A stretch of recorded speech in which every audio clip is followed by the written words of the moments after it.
Oh, it's really hot in here. Nice. Cool, right. Cool. Ready? Happy? Yep. Amazing, right, I'm going to press I'm ready. record. Okay. I'm going to jump straight in. And we are back in the studio, and I have some very, very special guests with me. I have the one, the only, Rose's Diary.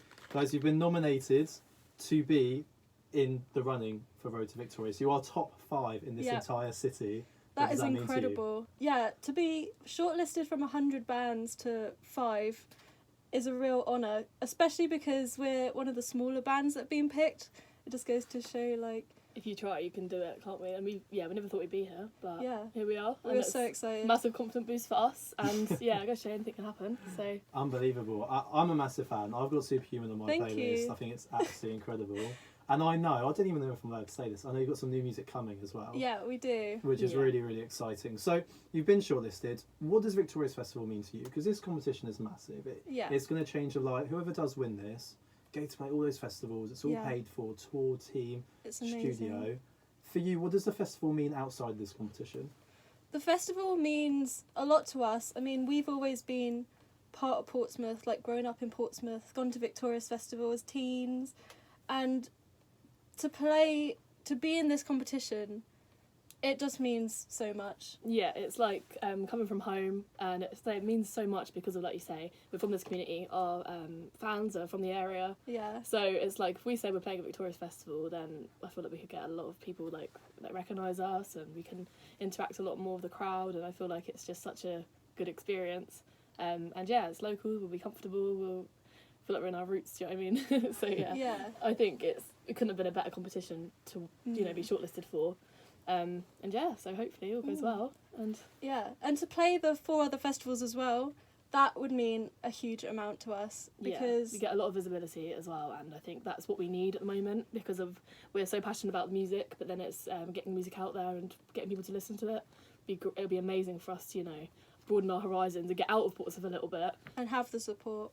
I think that's massive. Like, every artist, they're really proud of the songs they write and they put it out there, but it's actually kind of getting people to hear it, marketing it, pushing out it. It's difficult, It's a huge challenge for a small band, Massively, and that is a challenge that people have to overcome. For you guys, obviously, you've played Portsmouth many times, you know the scene down here. What does the Portsmouth music scene mean to you? Because for me, this competition is about putting Portsmouth on the map. It's about, this is the city, this is our time. How is the scene for you in terms of venues and other artists? What does it mean? Well, we love playing Portsmouth. The people here that come to the shows, they're always so supportive. It's a real community. And even if you go to a show at Wedgwood Rooms, you'll see people you know. If you go to a show at the Loft. In the Loft or anywhere down Albert Road, really, or anywhere, it's always such a good vibe. You get people who regularly come to us because we're local, we're around the corner from them. They're like, oh yeah, Rose's Diary, I'm going to go see them again. And and a lot of I say about the venues to people, and they're like, oh my god, I've seen you playing there before, I go there all the time. It's and I think because the drinks are relatively cheap as well in Portsmouth, it's not too pricey. It's just one of the perfect areas really for us to kind of get ourselves out there. And we've made a lot of friends as well, haven't we? So many friends, and you get so much hype from people. And yeah, I think because Portsmouth is a huge place, I think. It's huge but small. It's like a fishbowl. Yeah. 4x4 miles. It's tiny, but so many people in that condensed area. And also that community spirit. Victorious, you've got Icebreaker, Golden Touch. There's a lot of things really going on, which, I love. Yeah. My next question for you guys is, what is the best gig you've ever played, and what is the worst gig you've ever played? Have you had any hard question? Have you had any shockers where it's just all the amps blow up? God. Yeah, so we've had so many bad gigs. Staggeringly Good Brewery. We played there once before. Oh god, it was one of the first gigs we did. Tiny, there was hardly anyone there, but it was still great because it's a really quirky place. It literally isn't a brewery. So we played there once, and then they asked us to come back a few months later, and we're like, oh yeah, we've got this, we know. And so we go back, and they put us on the stage upstairs, which I didn't even know existed, and it was huge. There was probably about 200 people in there, and it was just it was amazing. And that was probably one of the gigs that was better, but surprised us in a way, because we were so kind of overwhelmed by how big it was going to be. But sometimes that's better when you're not too sure of how big it's going to be. You don't get nervous beforehand. You just kind of get thrown on stage okay, I guess I've got to do this now. I remember when we first started out, before Amber was in our band, our second gig at the Joiners in Southampton, that was a real bomb. I mean, there was this metal band headlining, and they booked us to support. No one knew who we were. It was just like my mum and dad there, and it felt so like you could hear a pin drop, and you know. It's not a memory I like to relive. No, but we have to go through these things to work going. up. You know what? That's what live music's all about. Obviously, a bit of a mismatch in genres there. Yeah. But you know, lessons learned, and I think that's the joy of live music, isn't it? Like, I think that's what it's all about. I think people go and expect mistakes, things happen, laughs here. And sometimes it makes it more fun. To be honest, when everything goes wrong, you can sort of relax from there. Yeah, you can. And you're like, you play into it. And I remember like my first gig I ever did with Rose's Diary. It was in the loft, I think. And my guitar, I knocked my bass on like an amp or something, and it all went out of tune. And so for like the first 3 songs, I was like trying to tune it by ear, and it was an absolute nightmare. And I remember it kind of was like, when I sorted it out, I was like, oh, I can actually enjoy the rest of the gig now because I haven't got nothing to worry about. Just that relief. Yeah, oh my god, I've never been so stressed in my life, I can't even lie. But yeah, no, it's all good fun. It's a learning curve, isn't it? And you can only start from the bottom and work your way up. Yeah. For someone that's not been to one of your shows before, what can they expect? I think they can expect something a little bit out of the ordinary. I don't know if this is me being biased, but I've never been to a gig like a Rose's Diary gig. Sometimes I wish I could stand in the crowd and watch because a lot of our friends, they don't even like our kind of music. They just love the vibe and they love Rose's voice, and they always say they just wish it went on for longer.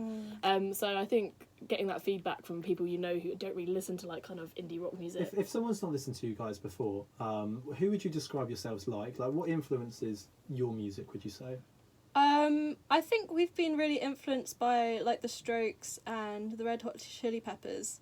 Yeah, Red Hot Chili Peppers. Specifically like the By the Way album from them. I think because we both grew up listening to that album from our parents, and I love a bit of Flea and the bass. Like it's very like influenced, a bit funky, and a lot of it's like quite jazzy as well. And so we're saying vibe. This is what it's vibes. Yeah, big vibes. I think most of our songs are not very similar. Like we've got different genres. Oh, yeah. We've got like a few jazzy songs, we've got a few more rocky songs and a few more poppy ones. Yeah. So there's like quite a mixed bag in our set. So I feel like if you're thinking of coming, just come for a good time. Like there's probably going to be something you like. Yeah. Have fun with us.